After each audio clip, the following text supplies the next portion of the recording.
I love you so much. No, it's true. You're my favorite. You give it to me straight. You're level-headed. And no one else can measure up to you. Oh, hey everybody. It's Darren from the B&H Railroad, which might be a property on Monopoly. I'm not sure. Anyway, you're probably wondering why I'm wearing glasses. Well, that's so I can see the tiny little bubbles in my levels.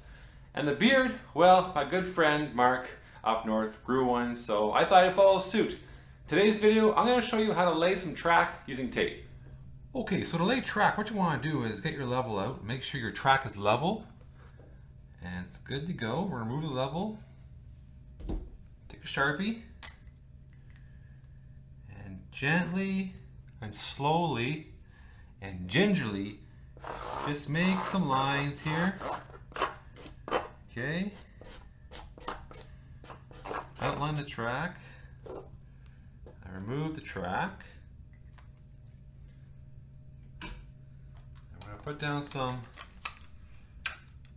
clear tape rolls. This is Scotch tape. We're just going to put down just a few of the rolls, the old school technique. In fact, if you have a little toddler running around, he can help you do this. There we go, good to go. And then you're going to take your masking tape. You're going to make a real big loop. And you're going to put that over the Scotch tape. Like so. Good. And then you're going to try your best to line up the track in your Sharpie markings. Okay.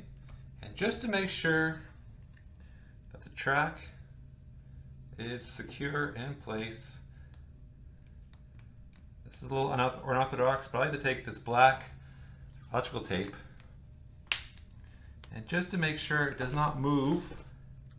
Okay, I like to put down 2 strips every section. There we go. Fairly simple, low cost, and your track's going nowhere. And if you're not happy with that, it's very easy to rip up.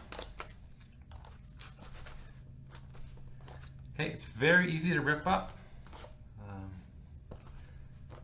Super easy to tear. Super easy to tear up.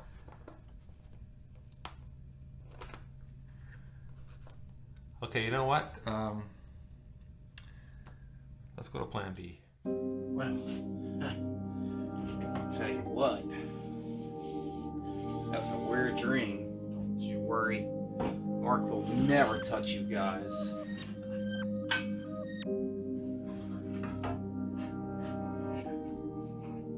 Now, where's my little baby one? I'll find it. It's around here somewhere. So I see you guys are back. Nothing at all is going on here. Just rearranging. So, how you guys and gals doing? I'm doing great. This is Darren with B&H Railroad. I hope you liked that intro. Me and Mark worked on that for a little while, and it's just a little something different to kind of get a laugh out of everybody. And well, apparently my fetish for levels. A backstory: I used to do landscaping, retaining walls, and that sort of thing. So I've had hundreds of levels. That's an exaggeration, of course, but I probably still have probably a good 7 or 8 levels that I've used. So anyway, let's get to it and update time. Hope everybody's had a great weekend, and we'll jump right into it. All right. Well, as you can see, we're doing a little bit more work with the yard, and got some trains, some cars here off the track. It looks like. I'm not going to say who or what toddler may have done that, but it happens. So as you can see, I've got the main line in, which, believe it or not, before I decided to put in this outer main, this here would have been the main line. There would have been a turnout up here, and it would have come down and connected, and this would have been the main line. But I wanted a continuous loop for Mason, so this is what we've come up with. And as you can see, I've got the feeders there. I'm finishing up this side of the yard with all my feeders. So main line is in for the outer loop all the way around, and of course I've got connection here for the main line that runs into the reversing section. So just a few more feeders to drop on this end, and as of yet, like I've said in previous videos, I don't have anything really planned for the engine facility as of yet, the layout or anything like that, so I'm just holding off on that right now. So I don't have any track or anything like that coming off of that switch, so that's why all of this is just kind of laying here. So let's jump to the next section. Alright, so now we are at the, let's see here, get my bearings. This would be south end. Sorry, I had to actually figure that one out. South end of the yard, and of the coal mine yard. And as you can see, I've got the operational track in for the flood loader for the coal mine, so that's in. I just actually got the track in yesterday for the mine and stuff, and for the second level, so I'll be working on that here shortly. So not really much done with this area except for the coal mine line is in for the flood loader and all running into the yard. Got all the turnout set, and of course the connection to the main. So we'll jump around and I'll show you guys what it looks like going up the grade. Pick up the tripod real quick. So we'll just kind of go around together here, and it's still a mess up here. I'm actually in the process of ordering some more bins so I can get more of this stuff up off the layout and into appropriate bins where I can actually easily work with everything. So if you're wondering what I'm doing with my hand, I've used that 729, I think it is, if I'm not mistaken. I can't remember what the adhesive number is on that, but anyway, I just laid that, and I'm just making sure I have no pockets where the track may have not adhered good enough to the roadbed. So that's why I'm running, as I'm talking, I'm running my hand through there. But as you can see, the line goes all the way around and connects to the main line, which I've ran that a few times now, and it runs flawlessly. I'm excited. Sorry guys, it's been a long day, and kind of rushing to get this video out, so bear with me. But right here with this spool of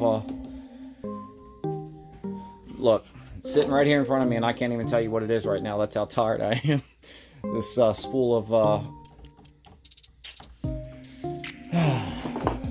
okay, brain fart. The screwdriver right there. I apologize.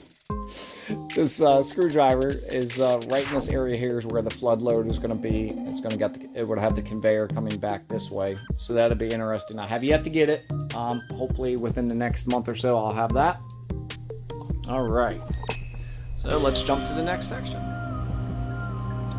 Okay, so this is one of the main areas here that I'm really excited about.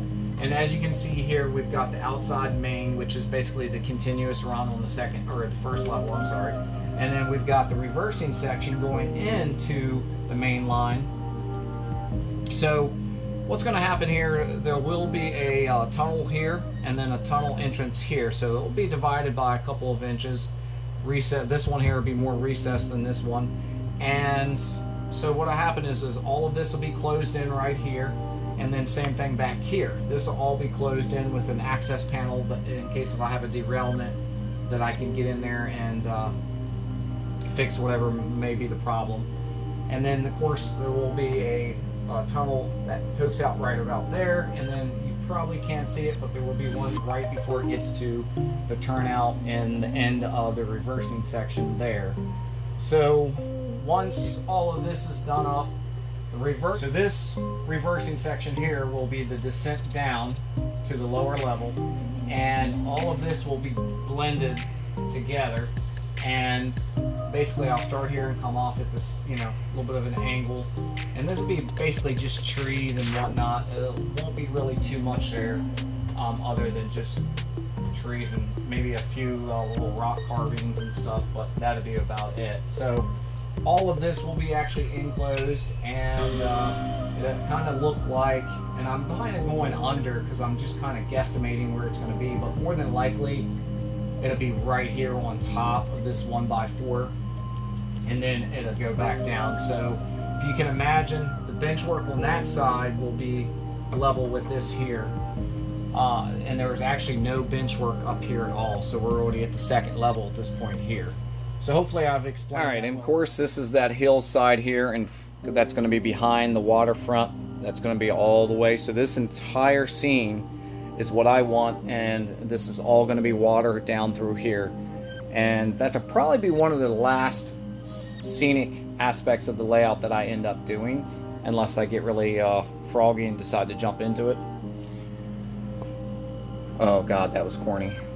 But anyway, so as you can see, I haven't really done much here. I have come back through a little bit and cut some edges off, just to make sure that I had no issues with passing locomotives or rail cars. And then as you can see, you got the Conrail there pulling a few up the grade, because this does actually start up grade and then it goes around. So this actually starts here. This is almost a 1% grade here. Not bad. And then of course this is the cutout. If you guys remember in the construction video, I believe I said the cement plant was originally planned to go here, but now I'm going to put the central gas and supply structure and all there, and I'm gonna end up putting a turnout right in here, so this track will come up temporarily, and then I'll put that turnout in and then run the track for that. And then of course if I need to come back and slope those or even remove some, I can. So other than that, that's pretty much it. This, where the helmet's sitting, that's going to be where the concrete plant is. And the reason I did that, I wanted to be able to make sure you could see the silos and everything real well. So this section here will have a little bump out, and then it will tie back into the bench work here. And that's just so I can get a good, nice sweeping curve. And believe it or not, this section here is only going to be about probably 6, maybe 7 inches wide. And I did that for a number of reasons, because one of the cement plant being here, I want people to be able to really come in and see that and work this area with no issues. And then 2, with having the drill track there, this being the drill track that goes around, that meets into the yard and goes around, I wanted to make sure that I had plenty of viewing aspects of this here, and I didn't want much of an overhang, so that's why I did that. And as you can see, I've got my box of track there. I still have to bring this up, so I'm going to end up using one more piece of a 1-inch foam here to bring this up. And then of course that turnout leads down into the coal mine there. So other than that, the only other thing that I really have gotten accomplished is my connectors came in. So now I have wired connectors for my lift out, and they're not fully in place yet, but it's a 2-piece system, so I was able to take those off and then just able to solder that wire so everything's a clean look. And I did the same thing with the male ends, which aren't on the lift out, which happens to be a new lift out section. So this is the main line, and then this is the drill track. And then as you can see, I've got the male end down there. Same thing, very nice, clean connectors. You don't see any wires or anything once they're plugged in, and that's how I wanted it. So, all right, guys and gals, that does it for the layout update. Thank you guys so much for watching. As you can see, I've got a little bit of bench work right here behind me, and yeah, it's been used. So that tells you that I've taken a piece of bench work out somewhere. So since I started doing this update video, a lot has changed and a lot of unforeseeable things have happened. So stay tuned, because there's some exciting, some not so exciting news coming, but overall I think it's going to be for the better. And so stay tuned. Can't wait to see it, right? I know I can't. You guys and gals be good. We'll talk soon. Thanks for watching.